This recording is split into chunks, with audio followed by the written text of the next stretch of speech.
सब देखने और सुनने वालों की खिदमत में मोहब्बत भरा सलाम। पाकिस्तान में सच बोलना जुर्म है। काशिफ अब्बासी आप सब जानते हैं, उसको जनाब ऑफर कर दिया गया है और अभी जो हमारे पास इत्तला है कि और भी उसके लिए मुश्किलात खड़ी की जाएँगी। अब्दुल कयूम साहब हमारे साथ हैं। सर ये बताइए कि अगर कोई सच बोलता है तो उसको फौरी तौर पर उसने यही कहा कि एक रिपोर्ट जारी की है कि इंतखाबात जो है वो उसमें धांधली की गई है और उसमें डाका डाला गया है, तो फौरी तौर पे उसकी नौकरी पे भी डाका डल गया।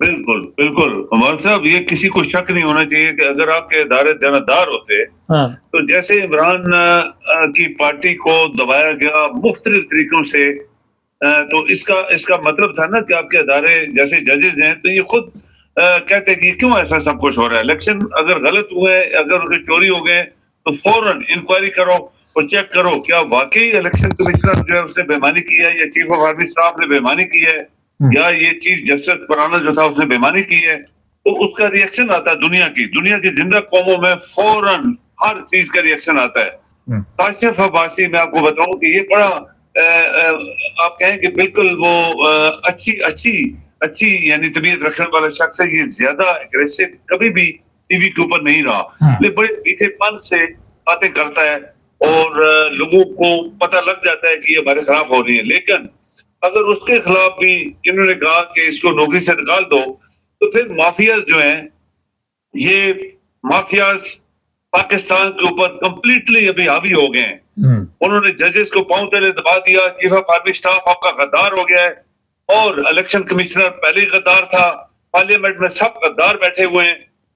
तो ये इतना बड़ा मुबारक साहब एक चीज है जो पाकिस्तानी कौम के ऊपर आ गई है। कौन इसको हटाएगा, कौन इसको गिराएगा, कौन इसका मुकाबला करेगा, ये एक बड़ी सोचने वाली बात है कि मुसल्लह अफवाज जो पाकिस्तान की मुसल्लह अफवाज हैं, उनको पाकिस्तान पैसे देता है, वो पाकिस्तान की प्रोटेक्शन के लिए कस्में खाते हैं।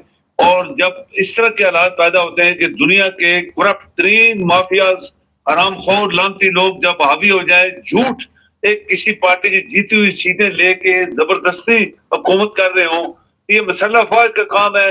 अगर चीफ ऑफ आर्मी स्टाफ गद्दारी कर रहा है तो उसको पकड़ो और इस गद्दार को और इसको चीफ इलेक्शन कमिश्नर और पुराना जो चीफ जस्टिस साहब ने लंदन में क्या बयान दिया है, उन्होंने कहा मुझे बताया गया था कि तुमने अगर तुम चीफ जस्टिस बनोगे तो इमरान को सारी जिंदगी अंदर रखना है और इलेक्शन सारे जो है उल्टे सीधे करने हैं और मैंने किया है। ये मुझे मेरी नौकरी का मसला था। तो जब मुबारक साहब दुनिया सुन रही है और देख रही है और बोल नहीं रही, तो फिर मेरे ख्याल में वो मुर्दा कौमें जो होती है शायद वो भी इस पाकिस्तानी कौम से अच्छी होगी, जिनके अंदर कुछ न कुछ चिंगारी जो टमटमाती रहती है और फिर वो पूरे मुल्क को आग लगाती है और इनकलाब आते हैं। तो ये मुल्क अभी नहीं चलने वाला मुबारक साहब। ये हद है, एक चीज की हद होती है कि काशिफ अब्बासी जैसा बंदा, उसके मैं शुरू से प्रोग्राम सुनता रहा हूं, मेरी कई दफा उससे बात भी हुई है, अभी नहीं काफी अर्सा पहले, डिफरेंट टॉपिक्स के ऊपर इसकी मैं तारीफें करता था, तो अच्छा बोलता है। तो ये बंदा जो है, ये इसको भी उन्होंने अंदर कर दिया। तो बाकी तो ऑलरेडी भाग गए, आपको पता है इमरान भाग गया है, वो इमरान रियाज भाग गया है और एक बंदे को उन्होंने मरवा दिया है और बाकी छुपे लोग हैं, वो लंदन में बैठा है, वो अमेरिका में बैठा हुआ है। तो इट्स ए शेमफुल पाकिस्तान की सिचुएशन, स्पेशली आर्म फोर्सेस के लिए जो इस मुल्क की प्रोटेक्शन के लिए, मुल्क की हिफाजत के लिए बनाई गई हैं और वो खामोश हैं। सर ये बताइए, फायज ईसा को जब ये कहा गया तो अगर इसमें गैरत होती, कोई इसको शर्म होती, अगर ये अपने बाप की औलाद होता तो कहता कि मैं अदल की कुर्सी पे बैठ रहा हूं तो मैं गलत फैसले नहीं करूंगा, मैं नौकरी को छोड़ देता हूं। तो उस वक्त इसका ज़मीर क्यों नहीं जागा? ये बेगैरत लोग जो होते हैं मुबारक साहब, जो हरामखोर लोग होते हैं, जो लानती होते हैं, अल्लाह की जब लानत पड़ जाती है तो वो कोई इंसान सीधा काम नहीं करता, ये अल्लाह की लानत होती है। और अल्लाह खुद नहीं बोलता आके, वो इस तरह के हालात से उस बंदे को जहन्नम में भेजने के लिए ये राय वार करता है कि ताकि इसको मैं पकड़ूं। ये बात है कि एक पाकिस्तान में कौन सा अदारा मुबारक साहब जानदारी से काम कर रहा है? आप देखें, पुलिस, आप उसको अभी बताएं, रात को जवान लड़कियों को पकड़ेंगे, बगैर कसूर के पकड़ेंगे, थाने ले जाएंगे, वहां उनकी इज्जतें लूट रहे हैं, उनकी इज्जतें लूटते हैं खुद। आप बाकी अदारे आपके देख रहे हैं, सब इंक्वायरी जो करते हैं बदयानी से करते हैं। ये सियासतदान आराम खोरू का एक टोला है जरदारी का रामखोर शख्स दुनिया का आपका सदर बना हुआ है। किसने बनाया? इन लोगों ने। ये वजीर आजम और इसका भाई दुनिया का रामखोर आदमी है और दुनिया का लानती शख्स है ये लोग। इन्होंने पाकिस्तान को लूटा हुआ है। और देखें आप, चीफ मिनिस्टर उसकी बेटी बनी हुई है, खुद जो है वजीर आजम बना हुआ है, और आपके सारे जो रामखोर हैं इनके आगे पीछे घूम रहे हैं। पाकिस्तान का कोई काम चल नहीं रहा। और आर्मी का चीफ 1 मिलियन फौज क्यों इसको नहीं पकड़ती? ये उनकी ड्यूटी है। अच्छा सर, कि जब वो देखें कि उनका सरबरा अगर पाकिस्तान से गद्दारी कर रहा है तो फौरन पकड़े। मैं आपको बताऊं, मुबारक से छोटा सा एक मसला मैं बता देता हूँ अभी, छोटी सी एक पॉइंट। यहाँ पे एक इन्वेस्टर होता था, मुझे उसके किचन एक कुक ने किसी पार्टी में बताया कि ये हरामखोरी कर रहा है यहाँ पे। उसने मेरे से बात की तो मैंने फौरन एक छोटा सा खत लिख दिया किसी खास डिपार्टमेंट को। यकीन करें कि हफ्ते के बाद आपके लंदन के एम्बेसी से मुझे कॉल आई कि आपका नाम अब्दुल क्यूम है। मैंने कहा हाँ। तो कहते बस यही वेरीफाई करना था। उस बंदे को, उस एम्बेसडर को विद इन मिनट्स यहां से उठाया, उसको नौकरी से निकाला और उसको हमेशा के लिए ब्लैक लिस्ट कर दिया। वो यहाँ की असylum लेके भाग गया किसी मुल्क में। जब मुबारक साहब दयानतदार क़यादत आपकी किसी जगह बैठी होती है तो मुल्क को चलाती है, वो किसी की शक्ल, किसी का मजहब, किसी की जात, किसी का रंग नहीं देखती। मुल्क इंपॉर्टेंट होता है। तो ये जब हरामखोरों का टोला आ गया पूरे पाकिस्तान में तो हर बंदा वहां पिस रहा है। और आपकी मसल्ह अफवाज जो है वो 1 मिलियन फौज जो पाकिस्तान के लोग उनको तनख्वाह दे रहे हैं और पाकिस्तान की प्रोटेक्शन इंटरनली एक्सटर्नली के लिए कसम खाते हैं। तो आज वक्त है कि वो इसको सोचें, इस मुल्क को कौन खा रहा है, किसने खाया है, क्यों ये लोग यहाँ पे आए हैं और किस तरह एक दयानतदार क़यादत जो जीती हुई थी उसको किस तरह जेल में भेजा है। ये उनका काम है कि वो सोचें इसके ऊपर, और मुल्क के लोगों की किस्मत और इस मुल्क की किस्मत को बचाएं। सर IMF वाले कह रहे हैं जी पाकिस्तान तरक्की की तरफ जा रहा है। मुझे तो लगता है जो IMF वाले हैं, ज़ाहिर है उन्होंने सूद पे पैसा देना है तो वो अपने मफादात देखते हैं। उनको पाकिस्तानी अवाम से या पाकिस्तान से क्या दिलचस्पी?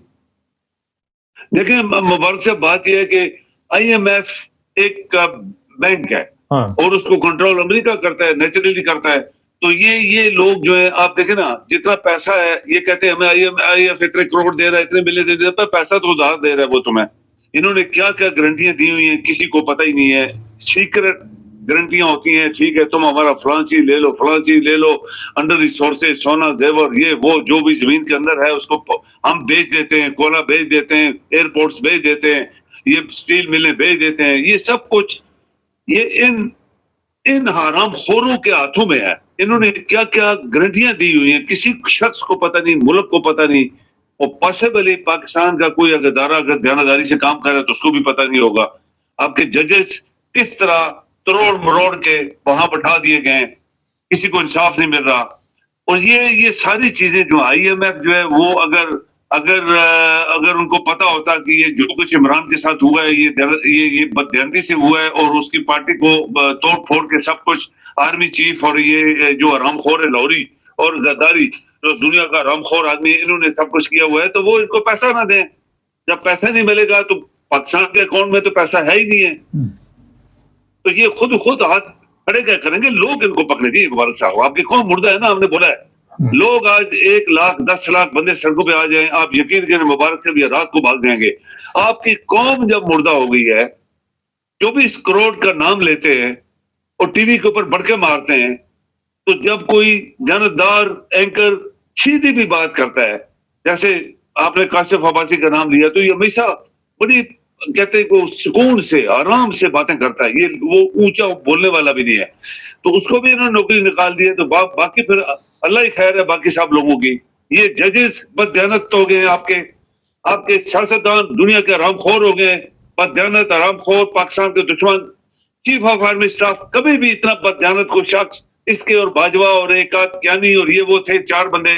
इससे पहले आप देखें पाकिस्तान आर्मी कितनी अच्छे तरीके से चल रही थी, किसी की जरूरत नहीं होती थी उनको दबाए और उनको अपने साथ मिलाए। तो ये सब कुछ हो रहा है मुबारक साहब, उसके लिए आपकी कौम मुर्दा है। तो बस मुर्दे के साथ जो होता है उसको पता नहीं होता मेरे साथ क्या हो रहा है, लेकिन उनकी आंखें कान नाक सब खुले हुए, उनका दिल मुर्दा अल्लाह ताला ने कर दिया है। तो फिर जो भी पाकिस्तान में आज हो रहा है उसके जिम्मेदार मेरे ख्याल में मसल्ह अफवाज हैं जो जो जानदार हैं, जो वफादार हैं, मुल्क की प्रोटेक्शन के लिए बनाई गई हैं, आज वो देखें कि हमारे मुल्क के साथ क्या हो रहा है और कौन करवा रहा है, उनको पकड़ें। बहुत शुक्रिया सर, बहुत शुक्रिया। जी मेरे नाज़रीन, काशिफ अब्बासी को अब ये किसी न किसी तरह ब्लैकमेल किया जाएगा और हो सकता है अगले दिनों में जिस तरह दूसरे लोग आप सबके इल्म में आफ्ताब इकबाल है और भी लोग हैं वो मुल्क छोड़ चुके हैं और ये भी हो सकता है कि इसको उठा लिया जाए। ये मैं भी आपको इतला दे रहा, गायब कर दिया जाए। गुल्लू भट्ट प्रोग्राम आप सबके इल्म में, और कच्चे के डाकू तो नहीं उठा के लेके जाएंगे, पक्के के डाकू उठा के ले जाएंगे। तो इसको अभी अपनी फिक्र करनी पड़ेगी काशिफ अब्बासी को, और अपने मतलब कोई ना कोई उसको फैसला करना पड़ेगा, क्योंकि जिसके पीछे ये पड़ जाते हैं उसको छोड़ते नहीं। यहाँ तो उसे दुनिया से रुखसत कर देते या फिर उसे अगवा कर लेते हैं या फिर उसे मुल्क छोड़ना पड़ता है। जिस तरह आपको पता है इमरान रियाज जिस तकलीफ से मुल्क छोड़ के वहाँ से निकला, वो आप सबके इल्म में। जो बातें अभी सर ने कही, पता नहीं हमारे जो एटमी सासे हैं वो भी गिरवी रख दी होगी। हम कौम को तो बेचारी को वो दुकानें तोड़ के तो उस काम पे लगा दिया ताकि उनका ध्यान जो है वो उस तरफ चला जाए, और पूरी पंजाब में ये सारा कुछ चल रहा है और सबकी दुकानें मार्केटेड तोड़ी जा रही है। और आपको मैं बता रहा हूँ, दुकानें तोड़ के उनको रेहड़ियाँ दी जा रही है, क्योंकि ये इनको, वो आपने लूडो की गेम देखी हुई है ना, कि जैसे ही कोई तरक्की उसमें नजर आती है तो वो फिर सांप ऊपर से डांग लगाता है तो वो फिर नीचे आ जाता है। तो ये हालात किए हुए है, वो बेचारा फिर शुरू हो जाएगा जीरो से।